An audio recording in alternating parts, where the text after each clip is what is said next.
गुरुर्ब्रह्मा गुरुर्विष्णु गुरुर्देवो महेश्वरः गुरुः साक्षात् परब्रह्म तस्मै श्री गुरुवे नमः। सच्चिदानन्दरूपाय विश्वोत्पत्त्यादिहेतवे तापत्रय विनाशाय श्रीकृष्णाय वयं नुमः। कृष्णाय वासुदेवाय हरये परमात्मने प्रणतः क्लेशनाशाय गोविंदाय नमो नमः।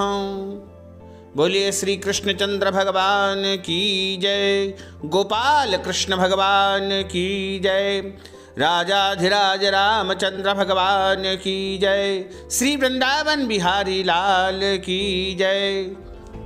मित्रों, सादर जय श्री कृष्ण। हमारे YouTube चैनल में आप सभी का बहुत बहुत स्वागत है। मैं हूं आपके साथ आचार्य धर्मेंद्र शास्त्री। आज हम आपको वैशाख माह के कृष्ण पक्ष की वरुथिनी एकादशी की कथा सुनाने जा रहे हैं। इस बार वरुथिनी एकादशी जो कि 18 अप्रैल 2020 शनिवार के दिन है।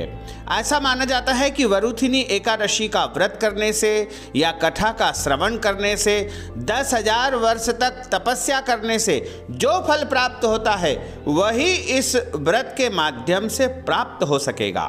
तो आज हम आपको वरुथिनी एकादशी की दिव्य और ज्ञानमयी कथा सुनाने जा रहे हैं। इस कथा को सुनने से आपके जीवन की सारी समस्याओं का अंत हो जाएगा तथा परिवार की रक्षा होगी और आपके बड़े से बड़े शत्रुओं का भी नाश हो जाएगा तथा आपके जीवन में आने वाले प्रत्येक संकट और कष्टों का निवारण भी हो जाएगा। 18 अप्रैल 2020 के दिन वरुथिनी एकादशी का व्रत किया जाएगा। यह व्रत वैशाख माह के कृष्ण पक्ष की एकादशी को किया जाता है। पद्म पुराण में बताया गया है कि वरुथिनी एकादशी भगवान कृष्ण ने महाराजा युधिष्ठिर के पूछने पर बताई थी।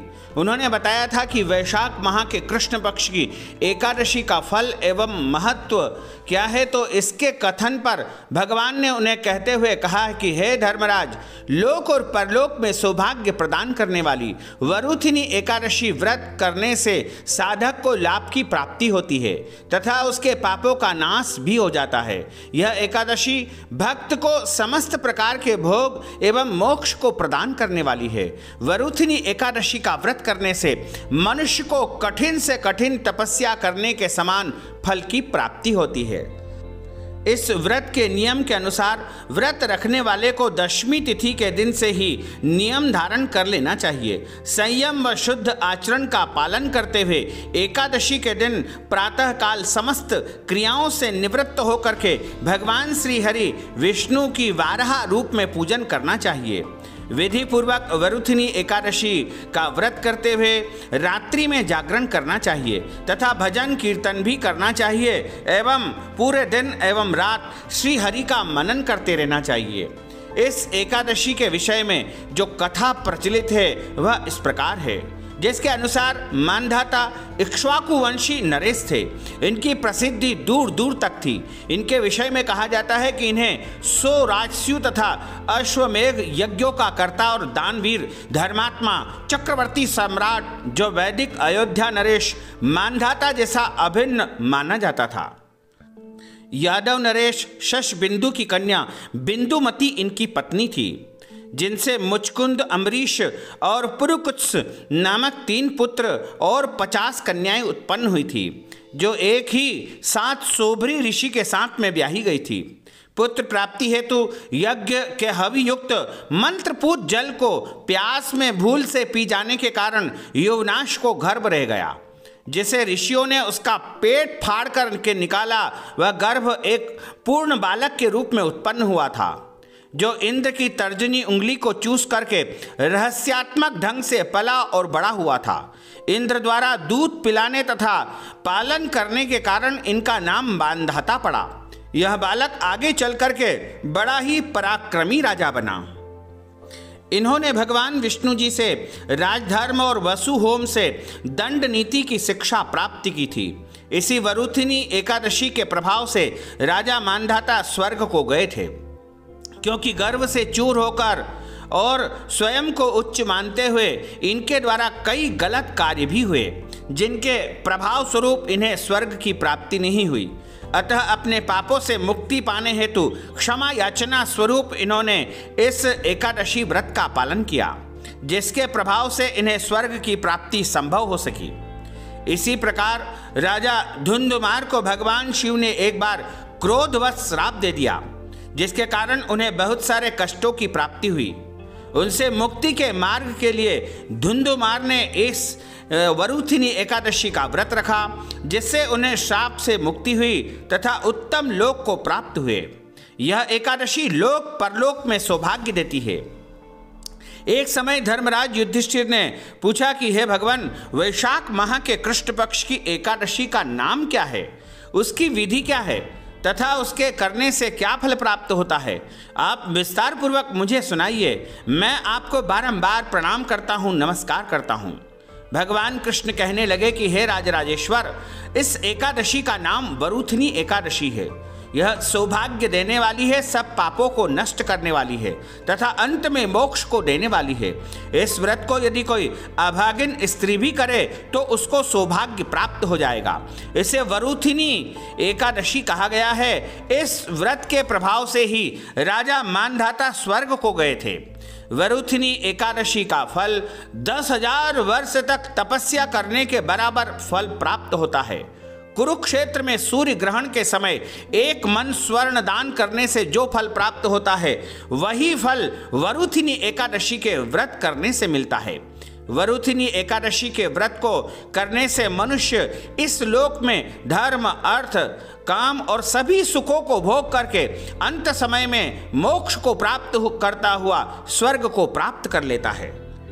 पद्म पुराण में बताया गया है कि हाथी का दान घोड़े के दान से श्रेष्ठ है। हाथी के दान से भूमि दान, भूमि के दान से तिलों का दान, तिलों के दान से स्वर्ण का दान, स्वर्ण के दान से अन्न का दान श्रेष्ठ है। अन्नदान के बराबर कोई दान नहीं है। अन्नदान से देवता, पितृ और मनुष्य तीनों तृप्त होते हैं। शास्त्रों में इसको कन्यादान के बराबर माना गया है। वरुथिनी एकादशी के व्रत से अन्नदान तथा कन्यादान दोनों का बराबर फल प्राप्त होता है। जो मनुष्य लोभ के वश होकर कन्या का धन लेते हैं, वह प्रलय काल तक नरक में निवास करते हैं या उनको अगले जन्म में बिलाव का जन्म लेना पड़ता है। जो मनुष्य प्रेम एवं धन सहित कन्या का दान करते हैं, उनके पुण्य को चित्रगुप्त भी लिखने में असमर्थ है। उनको कन्यादान का फल मिलता है।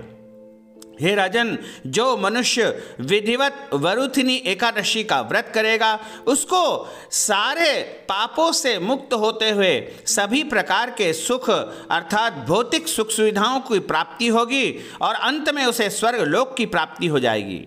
अतः इस व्रत कथा का फल एवं इस व्रत का फल गंगा स्नान से भी अधिक है। इस महात्म्य को पढ़ने से 1000 गौदान का फल मिलता है। अतः मनुष्य को पाप से डरते हुए धर्म करते हुए जीवन व्यतीत करना चाहिए। अतः वरुथिनी एकादशी का व्रत 18 तारीख को प्रातः काल से लेकर के प्रारंभ होगा, जो कि पूरे दिन और रात्रि चलेगा और अगले दिन सुबह जब सूर्योदय होगा यानी 19 तारीख रविवार के दिन सुबह सूर्योदय यानी 6 बजे से लेकर के 9 बजे के बीच में इस व्रत का पारणा करना चाहिए, यानी व्रत को खोलना चाहिए। साथ ही ये भी ध्यान रखना चाहिए कि व्रत के दिन अन्न बिल्कुल नहीं खाना चाहिए। इस दिन केवल फलाहार ग्रहण करना चाहिए। साथ ही यदि आप व्रत नहीं भी करते हैं तो भी आपके घर में चावल का उपयोग नहीं होना चाहिए, यानी घर में न तो चावल बनाना चाहिए न ही चावल से संबंधित कोई भी वस्तु का निर्माण नहीं करना चाहिए। पूरे दिन भगवान का स्मरण करते हुए व्यतीत करना चाहिए तथा अगले दिन प्रातःकाल ब्राह्मणों को या मंदिर में या किसी भी जरूरतमंद को दान पुण्य करने के पश्चात ही व्रत का पारणा करना चाहिए। व्रत का पारणा आप तुलसी दल से कर सकते हैं और जल से कर सकते हैं या फिर मिश्री से कर सकते हैं या अन्न या फल आदि कोई भी वस्तु से कर सकते हैं, लेकिन पारणा आपको प्रातः 9 बजे के पहले पहले अनिवार्य रूप से करना चाहिए, तभी इस एकादशी का पूर्ण फल प्राप्त हो सकेगा। तो आपको हमने जो ज्ञानवर्धक कथा सुनाई है, इसको आप अधिक से अधिक लोगों को शेयर करिएगा। बोलिए गोपाल कृष्ण भगवान की जय। अच्युतं केशवं रामनारायणं कृष्णदामोदरं वासुदेवं हरे श्रीधरं माधवं गोपिकावल्लभं श्रीजानकीनायकं श्रीरामचन्द्रं भजे जानकी मनोहरं सर्वलोकनायकं श्रीशङ्करादिसेवितं पुण्यनाम कीर्तनं श्रीराम राम राम राम राम नामतायकं रामकृष्ण वासुदेवा भक्ति मुक्तिदायकं रामकृष्ण वासुदेवा भक्ति मुक्तिदायकं।